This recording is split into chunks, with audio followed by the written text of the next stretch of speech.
Hello बच्चा लोग, welcome to my YouTube channel it's business by Khushi Jha.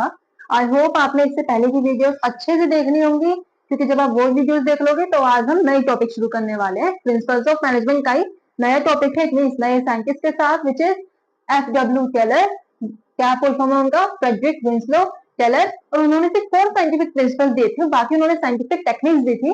तो अभी हम लोग इस वीडियो में पहले टेलर का इंट्रोडक्शन, कि उन्होंने कहाँ से पढ़ाई की थी, क्या थे वो, उनको कौन सा फादर ऑफ मैनेजमेंट बोला जाता है, कहाँ पे उनके मीन्स कौन से ईयर में वो बोर्न हुए थे, और फोर्थ उनके साइंटिफिक प्रिंसिपल्स। ठीक है, बाकी नेक्स्ट वीडियो में हम लोग नेक्स्ट कवर करेंगे। अभी हम लोग सिर्फ यही दो पॉइंट्स इस वीडियो में कवर करने वाले हैं। ठीक है, एंड आई होप आप लोग वो वीडियोस देख के आए हो। बाकी नोट्स की टेंशन नहीं लेनी है, हमेशा के साथ वही बोलेंगे कि वो आपको टेलीग्राम चैनल पे मिल जाएगा, आप इंस्टाग्राम पे हमसे ले सकते हो, और इन दोनों के लिंक आपको इसके डिस्क्रिप्शन बॉक्स और कमेंट सेक्शन में मिल जाएगा। ठीक है, आप वहां पे जाके ज्वाइन कर सकते हो। कोई भी डाउट हो, कोई भी इशू हो, कोई भी फीडबैक हो, आप हमें वो भी दे सकते हो। ठीक है, फ्रीली। तो हम लोग ये वीडियो शुरू करते हैं, तो देखते हैं आज हम लोग कवर क्या क्या करेंगे। ठीक है,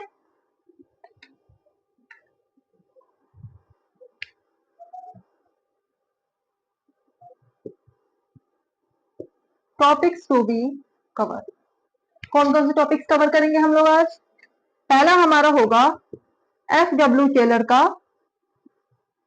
इंट्रो। ठीक है, पहले हम लोग एफ.डब्ल्यू. टेलर, जिन साइंटिस्ट के हम लोग साइंटिफिक प्रिंसिपल्स और टेक्निक्स पढ़ेंगे, उनके हम लोग क्या पढ़ेंगे अब? उनका एक छोटा सा इंट्रो भी तो देखना जरूरी है। अच्छा, एफ.डब्ल्यू. टेलर ने हमें दो चीजें दी है। ठीक है, एक तो दी है साइंटिफिक प्रिंसिपल्स। ठीक है, एक क्या दिया है हमें उन्होंने? Scientific principles. दूसरा दिया है साइंटिफिक टेक्निक्स। ठीक है, तो आज हम लोग ये कवर करेंगे एफ.डब्ल्यू. टेलर का इंट्रोडक्शन और साइंटिफिक प्रिंसिपल, जो कि सिर्फ 4 है। ठीक है, 4 कौन कौन से हैं? Science not rule of thumb. ठीक है, दूसरा क्या है? Harmony not discord. तीसरा क्या है? Cooperation not individualism. फोर्थ क्या है? Development of employees to their greatest efficiency. ठीक है, समझ में आया? सिर्फ यही 4 पॉइंट्स है जो आज हम लोग कवर करने वाले हैं, बाकी एफ.डब्ल्यू. टेलर का एक छोटा सा इंट्रो। ठीक है, तो स्टार्ट करते हैं। अच्छे से कॉपी पेन लेके बैठा करो, ताकि कुछ भी अगर, या बुक ही लेके बैठा करो तो उसमें पेंसिल लेके बैठा करो, ताकि छोटे छोटे पॉइंट अगर आपको दिख रहा है कि नहीं इंपॉर्टेंट नाम बता रही है, तो वहां पे लिख लिया करो। ठीक है, बाकी नोट्स हम आपको देंगे। चलो फिर शुरू करते हैं।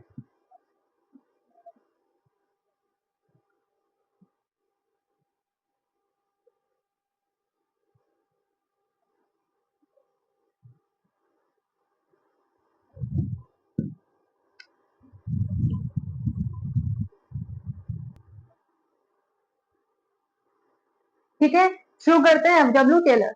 एफ.डब्ल्यू. टेलर, ठीक है, इनको हम कौन सा फादर बोलते हैं? कौन से मैनेजमेंट के फादर है ये? Father of scientific management. ठीक है, अभी हमने जब इंट्रो दे रहे थे कि आज हम लोग क्या पढ़ेंगे, टॉपिक्स टू बी कवर्ड में, तो उसमें हमने क्या बताया था कि इन्होंने सिर्फ साइंटिफिक प्रिंसिपल तो साइंटिफिक टेक्निक्स दिए। तो यानी कि कौन से फादर होंगे हमारे? Father of scientific management. ठीक है, नाउ एफ.डब्ल्यू. टेलर बोर्न कब हुए थे? ठीक है, एग्जाम में अगर आप इनका फुल फॉर्म में लिखना चाहो तो यू कैन। ठीक है, Frederick Winslow Taylor. Frederick Winslow Taylor. Let me check the spelling one.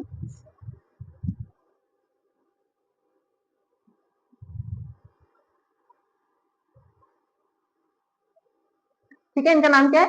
Frederick Winslow Taylor.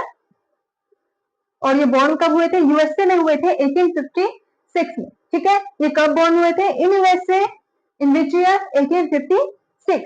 ठीक है, 1878 में इन्होंने मेडुअल स्टील कंपनी ज्वाइन की थी एज अ मैकेनिकल इंजीनियर। ठीक है, 1878 में इन्होंने मेडुअल स्टील कंपनी ज्वाइन की थी एज अ मेडुअल इंजीनियर। और ये सबसे ज्यादा कंसर्न किसके बारे में थे? ये कंसर्न इफिशियंसी और ऑप्टिमम यूटिलाइजेशन ऑफ रिसोर्सेज के बारे में बहुत ज्यादा कंसर्न थे। और इनका मानना था कि ये सारी चीजें सिर्फ और सिर्फ साइंटिफिक प्रिंसिपल्स के थ्रू ही सोल्व हो सकते हैं, साइंस के थ्रू ही सोल्व हो सकते हैं, साइंटिफिक तरीकों से। ठीक है, नाउ ठीक है, हमारा एफ.डब्ल्यू. टेलर कंप्लीट हो गया, इनका एक इंट्रो कंप्लीट हो गया। एक बार रिवाइज करते हैं।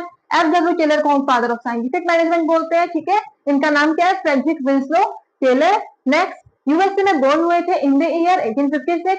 1878 में इन्होंने मिडवेल स्टील कंपनी ज्वाइन की थी एज अ मैकेनिकल इंजीनियर।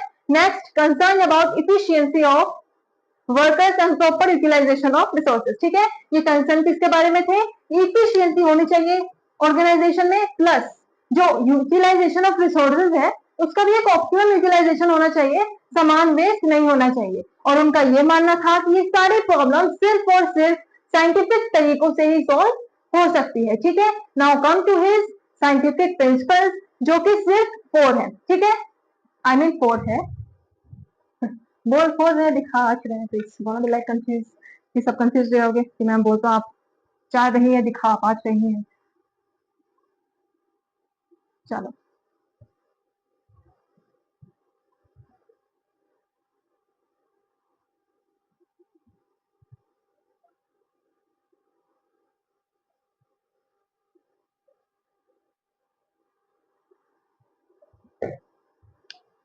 तो principles of,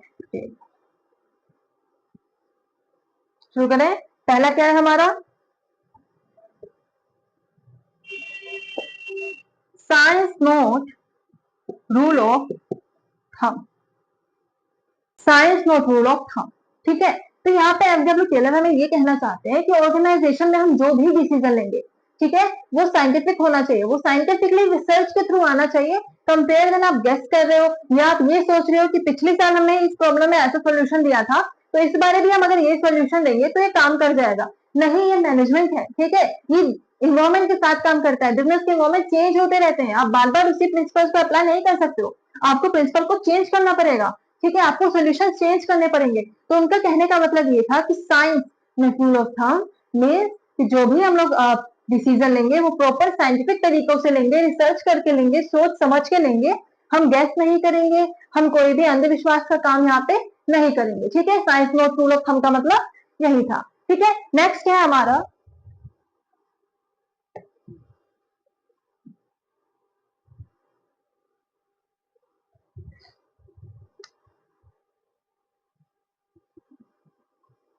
harmony not Discord. यहाँ पे ये मतलब है कि हमें कभी ये सोच के ऑर्गेनाइजेशन में काम नहीं करना है कि भाई हम तो टॉप लेवल पे हैं। ठीक है, हम टॉप लेवल पे बैठे हैं, हम लोअर लेवल को कुछ समझेंगे ही नहीं। लोअर लेवल वाले समझे कि भाई ये तो टॉप लेवल पे है, ये तो पूरा दिन हम पे दादागिरी दिखाते रहते हैं, आज हम इनकी बात मानेंगे ही नहीं। ठीक है, तो ये हमें बिल्कुल भी मेंटल स्टेट हमें अपनी ऑर्गेनाइजेशन में ऐसी नहीं रखनी है। ठीक है, इसमें हमारे पास जो एफडब्ल्यू टेलर है उन्होंने क्या बात की है? मेंटल रिवोल्यूशन की बात की है। ठीक है,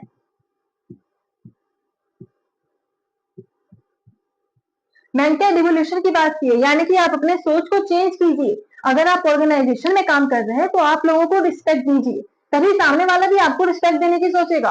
और लोअर लेवल को ये बोला जाता है कि आप टॉप लेवल की बात मानिए, तभी उन्हें भी लगेगा कि हाँ आप काम कर रहे हो, या आपके प्रति उनकी भी एक रिस्पेक्ट आएगी, या आप भी उनके प्रति एक रिस्पेक्ट रखोगे, तो एक हार्मनी बनी रहेगी, कभी भी लड़ाई नहीं होगी, या कभी भी कोई भी बहस इनकन्वीनियंस हमें ऑर्गेनाइजेशन में नहीं दिखाई देगी। ठीक है, यानी कि ऑर्गेनाइजेशन में आपको एक मेंटल रिवोल्यूशन लाना है, सबको सबके बारे में अच्छा सोचना है, कोई भी किसी को गिराने की नहीं सोच रखेगा, उसी को हम क्या बोलते हैं? Harmony not Discord. ठीक है, नेक्स्ट है हमारा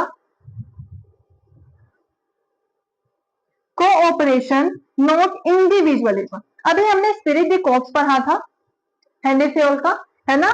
वहां पे वो क्या बात कर रहे थे? टीम वर्क की बात कर रहे थे। तो सेम एज यहाँ पे भी ना kind of touch harmony not Discord का ही दिखेगा आपको, कोऑपरेशन नॉट इंडिविजुअलिज्म, यानी कि हमेशा हमें मैं नहीं करना है, हमें सबको साथ में लेके चलना है। ठीक है, यानी कि अगर कोई भी काम है ऑर्गेनाइजेशन में तो वहां पे हमें कोऑपरेट करना है, वहां पे हमें साथ देना है। ठीक है, टॉप लेवल को जो भी प्रोग्राम बनाएंगे वो वहां पे वो लोअर लेवल से मिडिल लेवल से कंसल्ट करेंगे, उसे अप्लाई करने से पहले, उसे पावर में लाने से पहले। इससे क्या होगा कि लोअर लेवल मिडिल लेवल को ये लगेगा कि हाँ उनकी वैल्यू ऑर्गेनाइजेशन में है। देखो यहाँ पे कौन सा पॉइंट आ रहा है? इनिशिएटिव का पॉइंट आ रहा है। ठीक है, तो यहाँ पे क्या हो रहा है कि टॉप लेवल ने कोई भी पावर या कोई भी डिसीजन लॉन्च करने का सोचा, तो उन्होंने पहले मिडिल लेवल और लोअर लेवल से पूछना जरूरी समझा। ठीक है, नेक्स्ट क्या है हमारा? सॉरी, कॉपरेशन ऑफ इंडिविजुअल में, उसी में नेक्स्ट क्या है कि जो हमारे पास लोअर लेवल है वो भी बिना बात के स्ट्राइक्स पे ना बैठे, वो भी बिना बात के बहस ना करे, ठीक है, वो भी बिना बात के टॉप लेवल्स को परेशान ना करे। तो ये क्या होगा, कहीं ना कहीं आप ऑर्गेनाइजेशन में कोऑपरेट कर रहे हो, टॉप लेवल आपके साथ कंसल्ट कर रहा है डिसीजन मेकिंग टाइम में, और आपको भी अगर कोई इशू आ रहा है तो आप भी पहले उनके साथ बातचीत करो। फिर भी अगर आपको लग रहा है कि नहीं सॉल्व हो पाएगा, then you go for strike, वो भी अगर मीनिंगफुल है तो। ठीक है, समझ में आया? यानी कि सबको ऑर्गेनाइजेशन में साथ में मिलकर काम करना है, किसी को ये नहीं देखना है कि इंडिविजुअली मेरा प्रॉफिट हो रहा है कि नहीं हो रहा है। ठीक है, समझ में आया? नाउ नेक्स्ट है आपका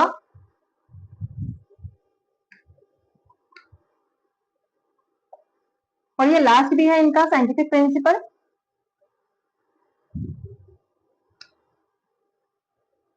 development of workers to their greatest, I think so, greatest efficiency and prosperity।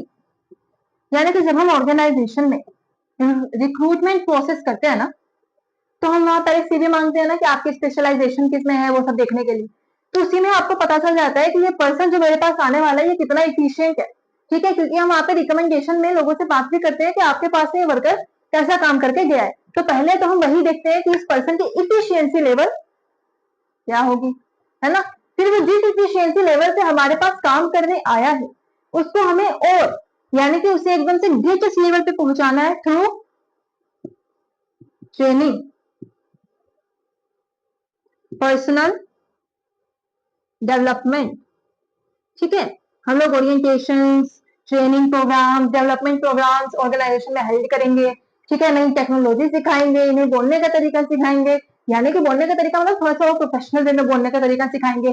ठीक है, तो वो सारी चीजें किसके अंदर आएंगी, ग्रेटेस्ट इफिशियंसी एंड प्रोस्पेरिटी। यानी कि हमें उन्हें और काबिल बनाना है, वो ऑलरेडी स्पेशलाइज है अपने फील्ड में, लेकिन हमें उन्हें और काबिल बनाना है ताकि उनकी एक अच्छी खासी इफिशियंसी हमारे ऑर्गेनाइजेशन को मिल पाए। ठीक है, तो यही था development of workers to their greatest efficiency. ठीक है, यानी कि वर्कर को डेवलप करना है किसके थ्रू, ट्रेनिंग, पर्सनल डेवलपमेंट के थ्रू, ताकि वो अपना ग्रेटेस्ट एफिशिएंसी एंड प्रोस्पेरिटी तक पहुंच पाए, और इसका फायदा किसको मिलेगा, ऑर्गेनाइजेशन को। ठीक है, तो इसी के साथ हमारा ये टॉपिक, दोनों टॉपिक भी कंप्लीट हो रहा है। ठीक है, और इस चैप्टर में अब हमारे पास सिर्फ और सिर्फ शायद 2 टॉपिक्स और रह गए, and I would definitely gonna complete it too. ठीक है, तो अभी अगर आपको कोई भी डाउट हो तो आप पूछ सकते हो, टेलीग्राम पे ज्वाइन कर लेना, नोट्स मिल जाएंगे, और हम सारे वीडियोस में नहीं बोलते हैं, but if you like the videos, ठीक है, तो आप इसे लाइक कर लेना, और अगर आपको पढ़ाने का तरीका समझ में आ रहा है, ठीक है, तो यू मीन्स आप इसे सब्सक्राइब भी कर सकते हो। ठीक है, टोटली डिपेंड्स ऑन यू, आपको करना है कि नहीं करना है। ठीक है, चलना अच्छे से पढ़ाई करते रहना, और हाँ, वीडियो को सीरियल वाइज देखना, ये नहीं कि आप एक छोड़ रहे हैं दूसरा देखने में लगे हुए हैं। ठीक है, चलो बाय बाय।